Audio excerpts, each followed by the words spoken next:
So you're thinking about making a move to the Florida Keys, but you're not sure which key is perfect for you.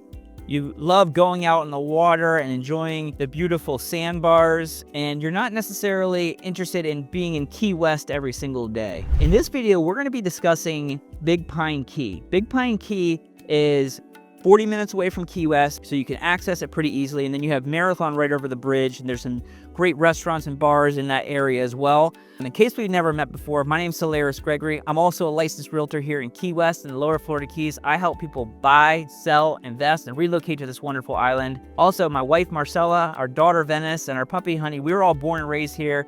So don't forget to like and subscribe, because this is a good way to educate yourself about Key West and the lower Florida Keys. So I love Big Pine Key. Big Pine Key is like the country of the Florida Keys.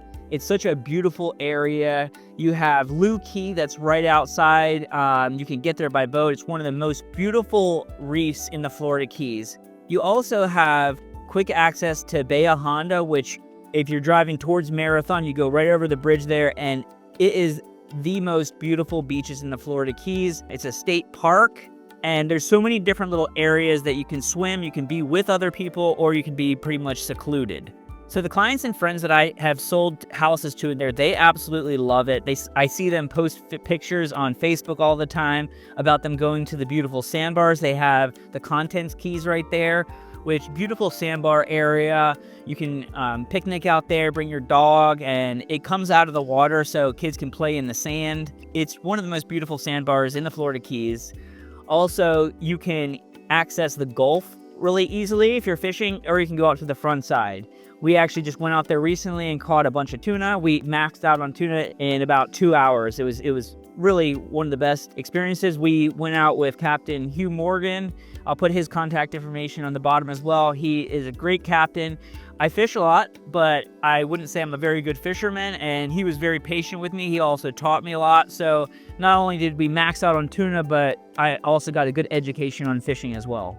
In Big Pine Key, you have a lot less traffic than in Key West. You don't have the comp trains going through there. When you're in that area and your neighbors, you feel like a family because you're a little bit more secluded than Key West, and it's a great living experience if you enjoy being in the outdoors. Also, in the Big Pine area, you have the wonderful key deers, and they just run all over. They're super cute, and they have these little short legs, and they're also an endangered species, but they're slowly multiplying.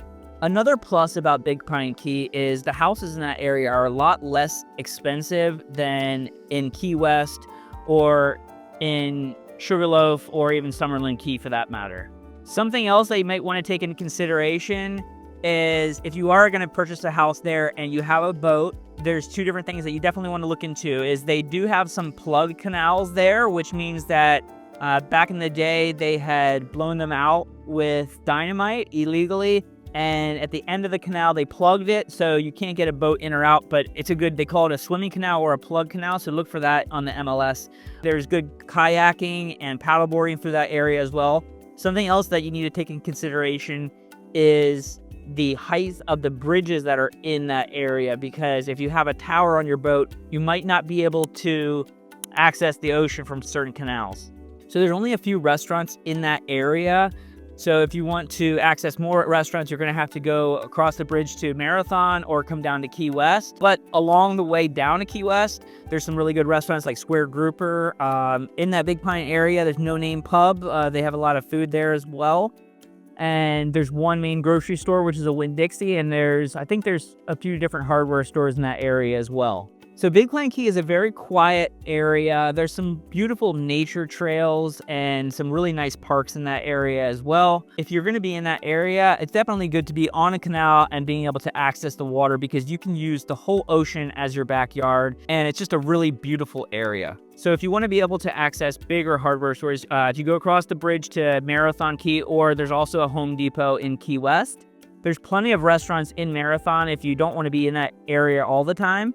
And if you want to be able to drive up to the mainland, you're 50 minutes closer than if you were in Key West. In Big Pine, it has lots of activities that you can do outdoors.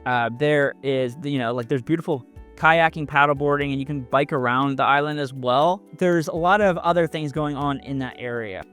So in Big Pine, if you wanted to rent your house out, it is a 30-day minimum. So that has definitely some pluses and minuses. So in Marathon, they have weekly rentals. So if you have a house there, a lot of times the neighbors will be having it as a rental. So a lot of times when they come down for the weekend, they are going to be partying. So that can disturb the neighborhood, but you will get higher rental rates if you were going to rent in Marathon. So beaches that you can access also besides Bahia Honda would be Sombrero Beach and Coco Plum. And then in Marathon, they have movie theaters as well. So growing up here in Key West, I always had friends that lived in Big Pine. I used to love going up there and having sleepovers on the weekends and just enjoying the outdoors and going through the different nature walks and the beautiful trees and foliage, and just sort of being secluded from everyone is a good breath of fresh air. So in Big Pine Key, you have a quiet, laid-back atmosphere, and you can get a much larger house with a big lot in that area compared to the lower Keys, especially Key West. And a lot of times you can have complete privacy on a lot of those lots, and you have a very family-oriented environment. Big Pine Key can also be a very nice artistic environment. We had some friends from Manhattan that were big-time artists up there, and they bought a place in Big Pine Key, and they had their studio there, and they would just paint all day and then go back up and have the shows in Manhattan. So Big Pine Key is one of my favorite keys in all the Florida Keys. It's such a beautiful, tranquil environment. Also, if you're thinking about making a move, please, my contact information is below, along with my calendar. Also, if you agree or disagree or have anything to add about Big Pine Key and the surrounding areas, please leave a comment below. I'll be happy to answer it personally, and just keep living that island lifestyle.